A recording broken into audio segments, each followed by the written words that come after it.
The sea is everything. It covers 7/10 of the terrestrial globe.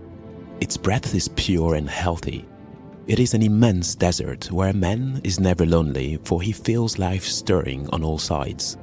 The sea is only the embodiment of a supernatural and wonderful existence. It is nothing but love and emotion. It is the living infinite. What are you reading? I'm reading Jules Verne's 1870 science fiction classic, 20,000 Leagues Under the Sea. It is one of the best books ever written about the oceans. You know the story of the three men who set sail in search of a giant sea monster, but were instead captured by Captain Nemo aboard the world's first submarine, the Nautilus. Together they embark on an epic undersea journey, encountering amazing deep-sea creatures and even discovering the lost city of Atlantis. Okay, I know where this is going. But before embarking on a deep-sea investigation of the oceans and trying to find Nemo, pun intended, I think you should watch Waterworld instead. Do I need to remind you of the melting icebergs? Ha! This is a chilling thought, but a fair one, Siri. It is high time we dive deep into the ocean's mysteries.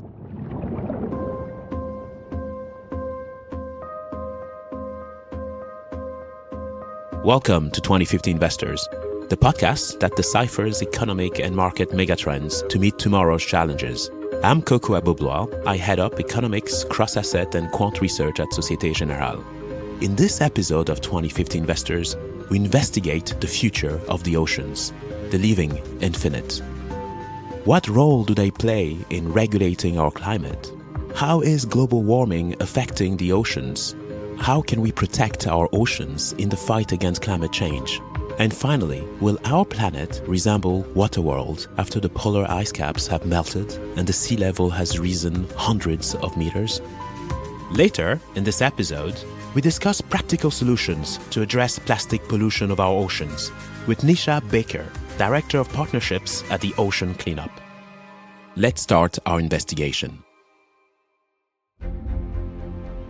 In ancient Greek mythology, Poseidon became lord of the sea after he and his two brothers, Zeus and Hades, defeated their father Kronos and divided his kingdom up among themselves. Poseidon is the personification of the unpredictable nature of the sea, which is described as angry or enraged if it is stormy, and calm when the weather is clear. The ocean was also the realm of monsters too. As such, Poseidon was also the protector of sailors and anyone who worked or traveled at sea. A moody god for a moody sea. But today, we understand the ocean's moods through science, not just myths. Indeed, the sea is turbulent as it is complex. An interesting article from the US National Oceanic and Atmospheric Administration shares some further insights. Waves are usually caused by wind. Wind-driven waves, or surface waves, are created by the friction between wind and surface water. The gravitational pull of the sun and moon on the earth also causes waves. These waves are tides, or in other words, tidal waves. So, we have the moon to thank for our surfing waves and the occasional flooded beach. That's right, Siri. The moon and the ocean are dance partners in this cosmic ballet, one playing the lead and the other the follow, each playing an important and intricate role in keeping the balance. Now, let's deep dive, pun intended, into the impact of the ocean on Earth's climate. But before that, we must become aquanauts, astronauts of the sea, if we are to explore this vast body of water, 80% of which is unmapped, unexplored, and unobserved. Aquanauts like Captain Nemo and his submarine, the Nautilus, from the Jules Verne book you were reading earlier? Spot on, Siri. I wonder what a real and modern version of the Nautilus would look like today. Let me do a quick search. Your best bet would be the Nautile, the first submersible to explore the Titanic's wreck undersea, back in 1987. Perfect. I think a deep-sea exploration is a must for this investigation. We need to get on board the Nautile ASAP. Okay, roger that, sir. The Nautile is currently in Brest, in France, moored alongside its mothership L'Atalante. I've just booked us 2 Eurostar train tickets leaving in a few hours from St. Pancras station and a rental car from Gare du Nord to get there. Let's go. That was fast. Okay, quick check. Passport, wallet, keys, coat. Let's set the alarm and boldly explore where no man has ever gone before. Veuillez accéder au train par la porte d'embarquement la plus proche.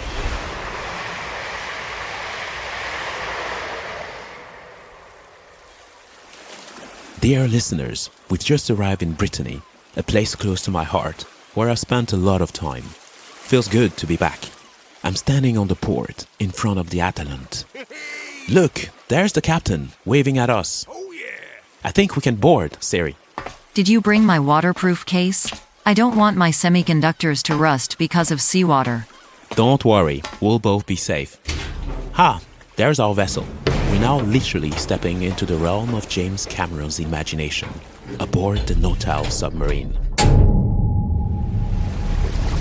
And off we go, beginning our descent. We're slowly going deeper into the waters of the Atlantic Ocean. Over there, glass panels offering a view of the ocean's depths. It's like a window into another world. Colorful corals, curious fishes, a group of octopuses, sharks, the dance of light in the water. Can you hear the clicks and whistles of this group of dolphins? Kokou, should I remind you that we're here to investigate, and not to get lost in Jules Verne's oceanic reveries? Fair point, Siri. One can't help but be mesmerized. But alright, back to work. Okay, so let's start with this article from the London School of Economics entitled, "What Role Do the Oceans Play in Regulating the Climate and Supporting Life on Earth?" It states that the world's oceans cover most of the Earth's surface, representing about 95% of the planet's biosphere. Thanks to our oceans, approximately 90% of extra heat is absorbed from over a quarter of human-produced carbon dioxide emissions, aiding in regulating the climate. Oceans are also an important source of animal protein for billions of people in what is known as the blue economy. And they provide a crucial wildlife habitat with marine biodiversity outnumbering that of the land. Earth should be renamed Planet of the Oceans. I couldn't agree more. The oceans are a major component in the climate system. They have played the principal role in the climatic balance that the planet has experienced over the last few thousand years. Their role in regulating climate involves taking up heat and redistributing it across the globe, increasing atmospheric humidity, taking up and storing large quantities of CO2 from the atmosphere.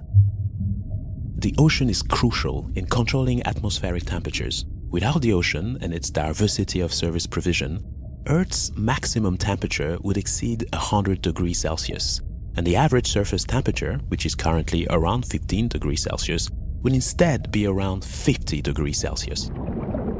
By the way, did you know that the oceans are by far the largest active carbon reservoir on the planet? Really? I thought forests were the biggest store of carbon. Nope. Oceans store about 38,000 billion tons of carbon. This is also known as blue carbon, different from the green carbon stored in forests and gray carbon stored in fossil fuels. By comparison, this is over 28 times more than the quantity of carbon stored by land vegetation and the atmosphere combined. Most of this carbon is stored at deep ocean levels via two distinctive routes. The first route, and main one, is called solubility carbon pump. CO2 in colder high-latitude waters is dissolved. Because these cold waters are heavier than the warm waters coming from the tropics, they sink, bringing this dissolved CO2 down into the deep ocean. The second route is called the biological carbon pump. It is much more complex, involving a range of biological, chemical, physical, and geological factors. It can be roughly summarized as follows. Microscopic plants called phytoplankton reproduce on the ocean's sunlit surface waters, converting dissolved CO2 into around 50 billion net tons of organic matter every year, while producing oxygen as a byproduct. When these microplants die, they undergo a series of biogeochemical processes that transform the plants into organic matter compounds, which start to sink from the surface. This sounds as complex as forest ecosystems but at a massive scale. Well, the emergence of the oceans over 4 billion years ago transformed how CO2 is distributed over the Earth's surface. As the oceans dissolved and stored CO2, the gas went from being a major component of the Earth's atmosphere to a trace gas, representing 0.04% today. By changing the atmosphere composition and climate, carbon in turn became abundant in the ocean, enabling the production of new microplants via photosynthesis and starting the biological pump. This further enhanced the ocean's carbon storage. In fact, the biological pump is estimated to have further lowered atmospheric CO2 concentration by more than 50% of what it would have been otherwise. So the ocean made life possible at the surface of the planet. Absolutely. And since Industrial Revolution, the oceans alone have stored an estimated 26% of man-made or anthropogenic CO2 emissions using physical and biogeochemical mechanisms. Carbon transformation via biogeochemistry has also transformed the oceans into a vital source of at least half of the oxygen in the atmosphere, which enables terrestrial life to thrive. As such, the ocean can be considered the lungs of planet Earth. So as important, if not more, than the Amazon forests. Yes. According to the National Library of Medicine on Biotechnology, phytoplankton absorb approximately 40% of the total CO2 emissions, a quantity 4 times greater than that absorbed by the Amazon rainforests. Phytoplanktons also produce at least 50% of the Earth's oxygen, making it a crucial contributor to the planet's oxygen supply. Look, Siri, as we navigate through the deep blue, we see the intricate dance of the ocean currents, vast and powerful, steering the Earth's climate. These currents are like natural conveyor belts, distributing heat and regulating temperatures. Look at all these corals and glowing jellyfish. These creatures are the unsung heroes of carbon capture. Without them, we'd be in even hotter water, literally. Absolutely, Siri. Oh, look, there's a whale on our right. I've never seen one from this close. Simply mesmerizing. Did you know that these mammals are not only among the biggest on Earth, but also gigantic biological carbon capture and storage animals? I recently came across an article from the BBC entitled, "How Whales Help Cool the Earth." And I quote, "When whales die, they sink to the ocean floor, and all the carbon that is stored in their enormous bodies is transferred from surface waters to the deep sea, where it remains for centuries or more." Scientists found that before industrial whaling, populations of whales would have sunk between 190,000 to 1.9 million tons of carbon per year to the bottom of the ocean. That's the equivalent of taking between 40,000 and 410,000 cars off the road each year. But when the carcass is prevented from sinking to the seabed, instead the whale is killed and processed, that carbon is released into the atmosphere. Whaling seems to be an environmental tragedy that needs to stop. I couldn't agree more. Kokou, I think our sonar is detecting a very large creature. Look, there, do you see what I'm seeing? What the hell is this? It's enormous. That can't be the Loch Ness Monster. It must be the Kraken. We need to get out of here, now. Hold on a second. These are not tentacles. The sonar signature is not that of a life form. You're right. This is a large body of entangled fish nets with plastic materials of all kinds, bottle caps, straws. We have created a new deep-sea monster. So the Great Pacific Garbage Patch, which is 3 times the size of France, discussed in the Life in Plastic episode, was only the tip of the plastic garbage iceberg. This is both terrifying and depressing. It does remind me of Victor Vescovo, pretty much the Christopher Columbus of our generation. Really? Why? Well, he's an American private equity investor, retired naval officer, and undersea explorer who achieved the Explorer's Grand Slam by reaching the North and South Poles by climbing the 7 summits. He then later visited the deepest points of all of Earth's 5 oceans during the 5 Deeps expedition in 2019. And guess what he found at the deepest point on Earth, known as the Challenger Deep, 11,000 kilometers below ground? Atlantis? Nemo the fish? No, he found a plastic bag and candy wrappers. Unbelievable. Bravo. Plastic has now officially been where no man has ever gone before. This is a lot to process. I think I'm running low on battery. I think it's time we go back to the surface. Siri? I'm about to get sick. Hey, I'm a celebrity. Hey Siri. Get me out of here. Can you hear me? Hey Siri. Can you hear me? Siri? Here you go. You should be charged now. What happened? We were on the Nautile and then everything went blank. Yes, sorry. I should have brought a battery pack. Our Captain Nemo 2.0 was kind enough to bring us back to the surface. We're back on land. Phew. What now? We now need to investigate how human-induced global warming is destroying the oceanic systems. The mighty and powerful living infinite is not invincible. An article from NASA called Ocean Warming explains that higher temperature, thermal expansion, coral bleaching, and acidification were causing biodiversity loss. Moreover, one needs to add overfishing, destruction of coastal habitat, coral reefs, and mangroves to the already overwhelming list. It seems the ocean is getting a taste of human-induced heartburn with all this acidification. It's a grim picture, Siri. The changes in ocean chemistry not only affect marine life, but also the millions of people who rely on the ocean for food, income, and even their homes. Humans sure have a knack for rocking the boat they're in. It's not just an ecological disaster, it is also a social and economic one, affecting livelihoods and cultures. The ocean might not be able to absorb more CO2 in the future, and could even start releasing it instead. An article from National Geographic entitled "Sea Levels Are Rising at an Extraordinary Pace" gives us the full picture. Higher sea levels are coinciding with more dangerous hurricanes and typhoons that move more slowly and drop more rain, contributing to more powerful storm surges that can strip away everything in their path. One study found that between 1963 and 2012, almost half of all deaths from Atlantic hurricanes were caused by storm surges.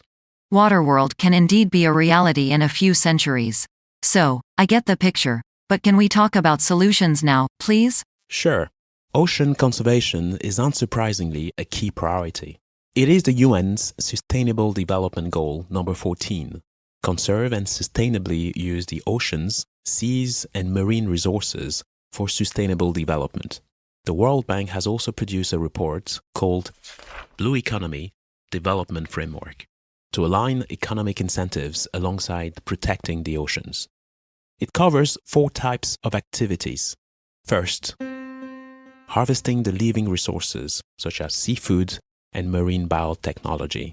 Second, the extraction of non-living resources, minerals, energy, fresh water.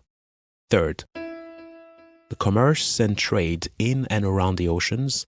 And finally, fourth, response to oceans' health challenges, coastal protection, and waste disposal.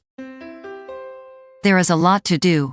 Indeed, one of the best ways to understand what can be done is not to treat the ocean as yet another victim, but as a powerful ally in our fight against climate change, giving its universal role.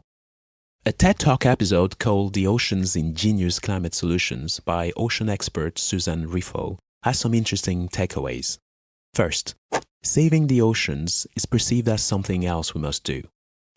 When we think about climate action and climate strategies and climate plans, we often overlook the ocean and leave it out because somehow we think that saving the ocean is something else we have to do, not a core part of our climate strategy. And that's what has to change because the ocean is a core part of our climate system. And so it has to be a core part of our climate solutions. Second, oceans are not climate victims, but climate heroes, as they protected us from ourselves by absorbing 90% of the excess warming since the Industrial Revolution. This protection comes at a cost. So, We must protect mangroves, seagrass, simply because they are the most effective carbon sink on the planet and can absorb 10 times more carbon than a forest on land. Now, for further insights, let's discuss one of the most important challenges faced by the oceans: plastic pollution and its disastrous effects on marine life. Who else can we talk to but the Director of Partnerships from the Ocean Cleanup, Nisha Bakker. Hello, Nisha. Thank you so much for joining our show. Hello, Kokou. Thank you for having me on your show. We're excited to tell you more about the ocean cleanup. So, can you first share with us the mission statement and key priorities of the Ocean Cleanup Company? We at the Ocean Cleanup have the mission to rid the world's oceans of plastic by 2040. And we do that with two things. One is cleaning up the legacy plastic that is already floating in the ocean in different garbage patches. And second, it is trying to close the tap through the so-called arteries, which are the rivers around the globe that are actually emitting plastic into the ocean. It's the largest cleanup in history, so we're excited to try and pull it off. We also came across the Great Pacific Garbage Patch, some research saying that it is 3 times the size of France. So do you think you'll be one day able to clean it up by 2040?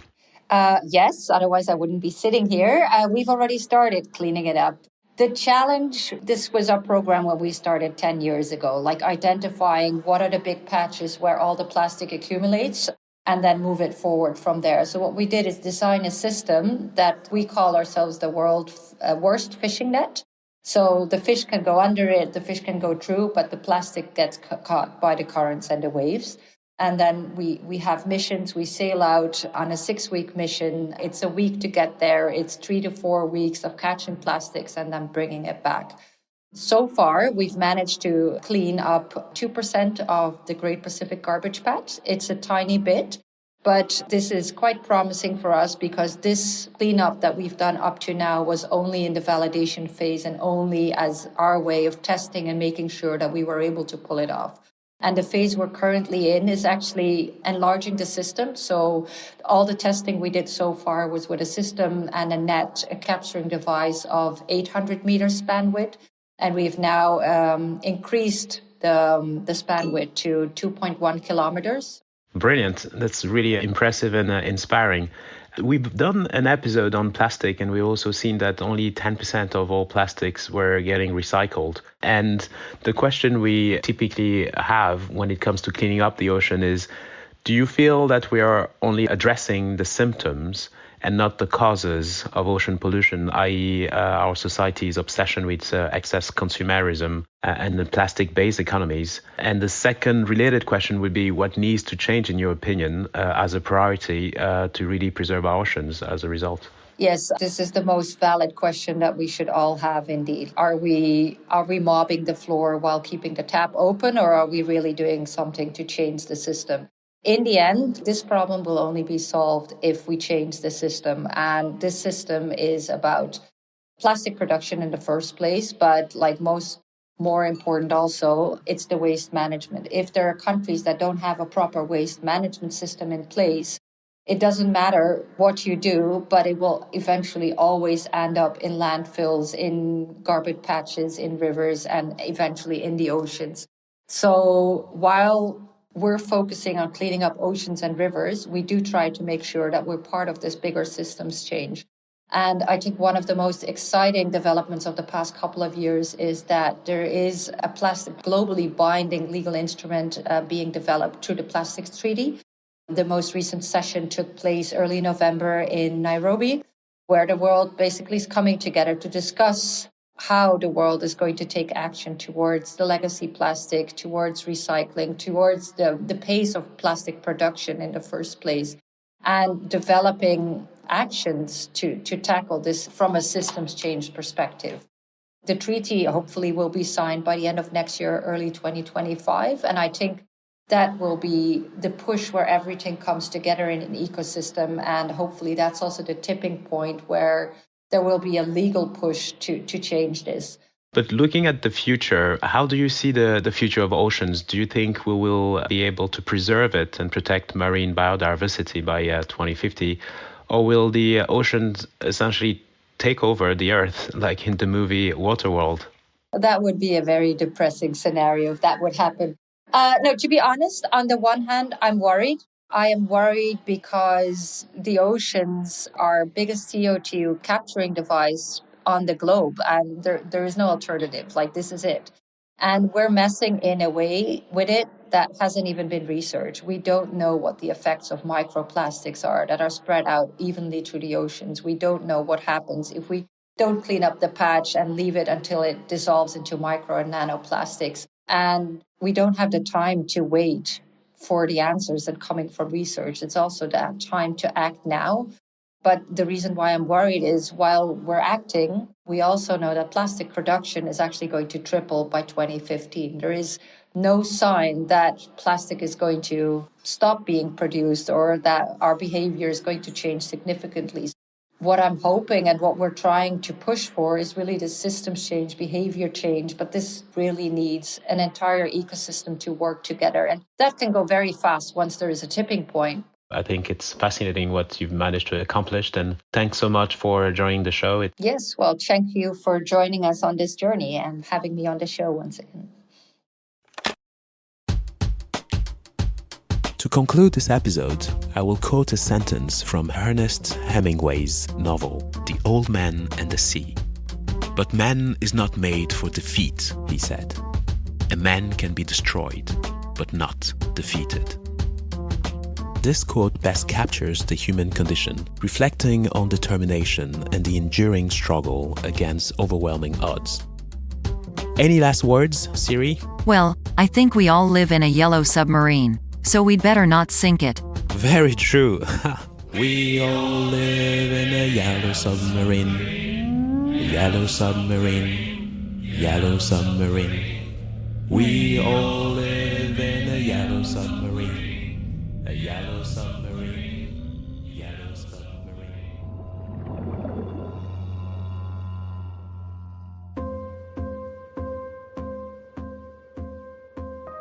Thank you for listening to this episode of 2050 Investors. And thanks to Nisha Bakker for her valuable contribution. I hope this episode has helped you get a better sense of the future of the oceans and the challenges that lay ahead. You can find the show on your regular streaming apps. If you enjoyed the show, help us spread the word. Please take a minute to subscribe, review, and rate it on Spotify or Apple Podcasts. See you at the next episode.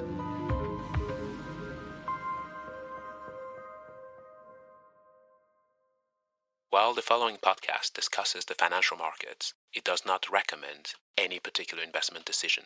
If you are unsure of the merits of any investment decision, please seek professional advice.